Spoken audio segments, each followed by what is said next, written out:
ہاں بھائی ارزان فائز، آپ کو یاد نہیں ہے میں نے کل کیا بتایا تھا؟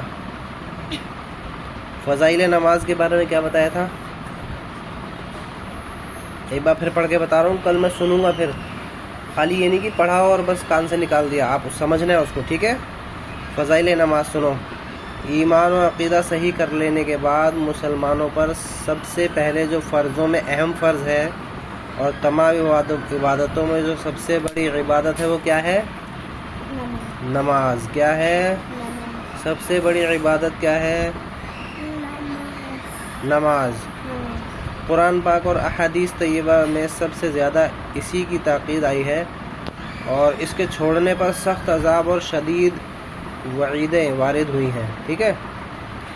نیچے اس سلسلے میں چند حدیثیں ذکر کی جاتی ہیں۔ رسول خدا صلی اللہ تعالی علیہ وسلم، کیا بولیں گے ہم جب نبی کا نام سنیں گے تو کیا بولیں گے؟ صلی اللہ تعالی علیہ وسلم، ٹھیک ہے؟ یہ پتہ ہے نا آپ کو؟ جب ہمارے نبی کا نام آپ سنیں، پڑھیں، چاہے ایک بار سنیں، چاہے ایک بار پڑھیں، چاہے 100 مرتبہ سنیں، چاہے 100 مرتبہ پڑھیں، ہر مرتبہ آپ کو صلی اللہ تعالی علیہ وسلم پڑھنا لازم ہے، ضروری ہے، ٹھیک ہے؟ جس طرح کھانا ضروری ہے، سانس لینا ضروری ہے، اسی طرح، ٹھیک ہے؟ تو ارشاد فرماتے ہیں اسلام کی بنیاد کتنی چیزوں پر ہے؟ اسلام کی بنیاد کتنی چیزوں پر ہے؟ کتنی چیزوں پر ہے ارزان؟ 5۔ کیا کیا ہے؟ سب سے پہلے کیا بتایا تھا؟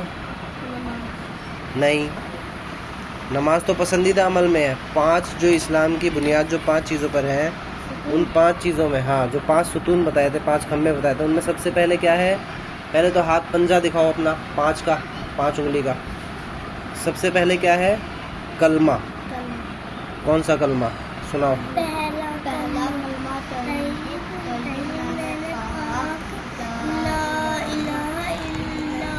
سیدھے بیٹھیے، سیدھے بیٹھیے۔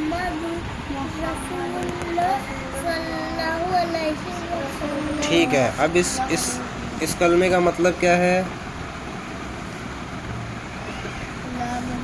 ہاں، لا مطلب نہیں، ٹھیک ہے ارزان؟ ہاں، لا مطلب نہیں، اور نہیں کیا نہیں؟ بتائیے کیا نہیں؟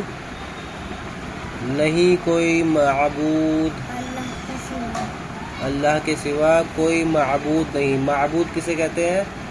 جس کی عبادت کی جاتی ہے اسے معبود کہتے ہیں۔ تو اللہ کے سوا کوئی کیا نہیں ہے ارزان؟ معبود نہیں ہے، یعنی عبادت کے لائق نہیں ہے۔ ہے کوئی عبادت کے لائق اللہ کے سوا؟ ہے کوئی نہیں ہے۔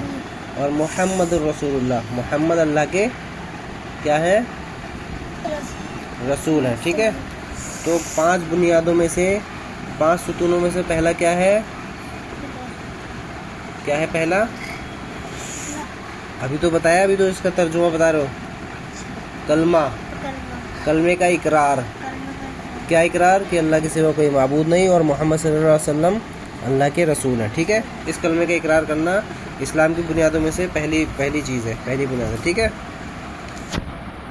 اس امر کی شہادت دینا کہ اللہ کے سوا کوئی سچا معبود نہیں اور محمد مصطفیٰ صلی اللہ تعالی علیہ وسلم اس کے رسول ہیں، اور نماز قائم رکھنا۔ دوسرے نمبر پہ کیا ہے؟ نماز۔ دوسرے نمبر پہ کیا ہے؟ تیسرے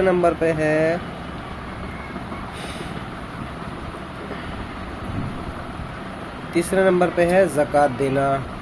کیا کرنا؟ تیسرے نمبر پہ کیا ہے؟ چوتھے نمبر پہ ہے حج کرنا۔ کیا ہے؟ چوتھے نمبر پہ کیا ہے؟ حج کرنا، ٹھیک ہے۔ اور 5ویں نمبر پہ رمضان کے روزے رکھنا۔ آپ ذرا بتائیے 5 چیزیں کیا کیا ہوئی؟ پہلے نمبر پہ کلمے کا اقرار۔ کون سے کلمے کا اقرار؟ ٹھیک ہے، اس کلمے میں کیا بولا جاتا ہے؟ کیا اقرار کر رہے ہیں ہم؟ جلدی سے بتاؤ، کیا اقرار کر رہے ہیں اس کلمے میں؟ اللہ کے سوا کوئی معبود نہیں۔ ہاں، تھوڑی سی آواز سے بولو، اللہ کے سوا کوئی معبود نہیں۔ ٹھیک ہے، اس کے بعد نہیں، اسی کلمے کے دو جز ہیں نا۔ پہلا لا الہ الا اللہ کے سوا کوئی معبود نہیں، اور محمد رسول اللہ، اس کا مطلب کیا ہے؟ محمد اللہ کے रसूल हाँ, तो किस कलमे का, इस कलमे से क्या इकरार हो रहा है? जल्दी बताओ, क्या दो चीज़ें इकरार हो रही हैं इस कलमे से? पहला अल्लाह के सिवा कोई माबूद नहीं हाँ, और दूसरा सल्लल्लाहु अलैहि वसल्लम अल्लाह के रसूल है। ठीक है, ये इस्लाम का क्या है? पहला रुकन है। ठीक है, पहली बुनियाद, पहली चीज़। दूसरे नंबर पे क्या बताया था? नमाज नमाज। तीसरे नंबर पे तीसरे नंबर पे हज करना ज़कात। ज़कात ज़कात मालदारों पर, ज़कात मालदारों पे ज़कात। चौथे नंबर पे हज करना हज करना। पाँचवें नंबर पे पाँचवें नंबर पे रमज़ान के रोज़े बिल्कुल सही, वेरी गुड। अब मैं कल इसको सुनूंगा, ठीक है, याद रखना जहन में। अच्छा जी, अब्दुल्ला बिन मसूद रज़ियल्लाहु तआला अन्हु कहते हैं कि मैंने हुजूर अक़दस सल्लल्लाहु अलैहि वसल्लम से पूछा, आमाल में अल्लाह ताला के नज़दीक सबसे ज़्यादा महबूब क्या है? क्या है, क्या बताया था? आमाल में, यानी करने वाले कामों में अल्लाह के नज़दीक सबसे ज़्यादा प्यारी चीज़ क्या है?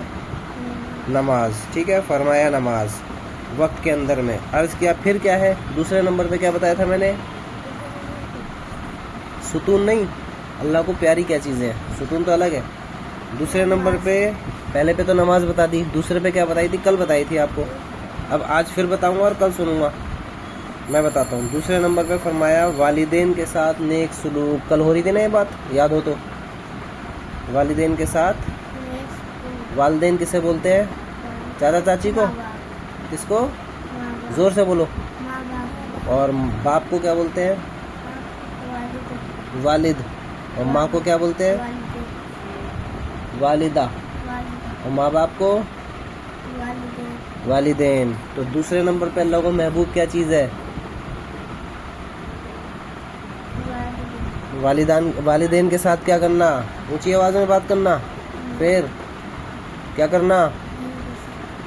नेक सलूक करना। नेक सलूक में ये सब आता है कि आराम से आहिस्ता से बात करना, उनका कहना मानना, उनकी खिदमत करना, काम में उनका हाथ बटाना। समझे? अम्मी आपकी जो है घर का कोई काम करती हैं तो आप बिस्तर में बैठे बैठे ये नहीं कि कप चाय पी, दूध पिया और कप ऐसे फेंक दिया, लो मम्मी। आपको भी उठा के रखना है। अम्मी की क्या करनी है? ये रखा मैं रखता दोनों रखोगे, ठीक है, दोनों हेल्प करोगे। क्या करोगे? अम्मी की मदद करोगे। तो ये किस में आता है? ये अल्लाह को क्या है? बहुत पसंद है ये बात, है ना? वालिदैन की मदद करना, वालिदैन के से क्या बोला अल्लाह ने? क्या बोला? देखो इसमें क्या लिखा है, मैं नहीं कह रहा, हदीस कह रही है, ठीक है। इसमें क्या लिखा है? वालिदैन के साथ नेक सलूक, ठीक है, ये लिखा है ना, फरमाया वालिदैन के साथ नेक सलूक। तो नेक सलूक में क्या आता है शामिल? क्या क्या होता है? जो भी चीज़ें हों अच्छी वालिदैन के साथ कर सकें, वो नेक सलूक में आता है। जैसे उनका कहना मानना, अगर वो एक बार बोले तो फ़ौरन दौड़ के जाना काम के लिए। अगर वो बोल दें कि फ़ोन अब रख दो तो रख देना फ़ौरन। वो बोले पढ़ना है तो पढ़ना है, वो बोले उठ जाओ तो उठना है, ब्रश करो तो ब्रश करना है, स्कूल के लिए तैयार होना है, मदरसे के लिए तैयार होना है, ठीक है। ये सब क्या है? वालिदैन के साथ नेक सलूक है, ठीक है। अब अर्ज़ किया फिर क्या? सुनो फिर क्या? तीसरे नंबर पे क्या अल्लाह को महबूब है चीज़? राह खुदा में जिहाद। राह खुदा में जिहाद का मतलब यानी अल्लाह की राह में खर्च करना, जान माल खर्च करना, ठीक है। अच्छा बताओ तो किसके दरवाज़े पर, अगर किसी के दरवाज़े पर नहर हो और वो उसमें हर रोज़ 5 बार गुस्ल करे, क्या उसके बदन पर मैल रह जाएगा? जवाब दो। नहीं रहेगा। सहाबा ने अर्ज़ किया उसके बदन पर कुछ मैल बाकी ना रहेगा। फरमाया यही मिसाल 5 नमाज़ों की है कि अल्लाह ताला उनकी सब ख़ताओं को मिटा देता है। एक वक्त में जब 5 वक्त की नमाज़ पढ़ते हैं, तो जब हम फजर की नमाज़ पढ़ते हैं तो इशा से लेकर फजर तक के सारे गुनाह माफ़ हो जाते हैं, छोटे गुनाह। और जब हम ज़ोहर की पढ़ते हैं तो फजर से ज़ोहर तक के गुनाह धुल जाते हैं, माफ़ हो जाते हैं। जैसे नहर में नहाए ना 5 बार, है ना, हम सुबह गए, स्कूल गए, ठीक है, अब स्कूल से हम वापसी में आते में नहर में नहा लिए, मिसाल दे रहे हैं, नहाने मत लग जाना, नहर तो है भी नहीं खैर यहाँ पे, ठीक है। मान लो घर पे आके नहा लिए, ठीक है, फिर ज़ोहर में खूब खेले, इधर उधर गए, होमवर्क किया, फिर नहा लिए, तो कोई मैल बाकी नहीं रहेगा ना, बिल्कुल साफ सुथरा। इसी तरह नमाज है, सुबह की पढ़ोगे तो दोपहर तक के गुनाह माफ़, दोपहर की पढ़ोगे तो असर तक के गुनाह माफ़, असर की पढ़ोगे तो ज़ोहर से असर के बीच के गुनाह माफ़, ठीक है। इसी तरह इशा तक ऐसी होगा, ठीक है। अब मैं कल आपको बताऊँगा वज़ू करने के मसनून तरीके, ٹھیک ہے. وضو کرنے کا مصنون طریقہ کل پڑھایا جائے گا. ٹھیک ہے, چلو.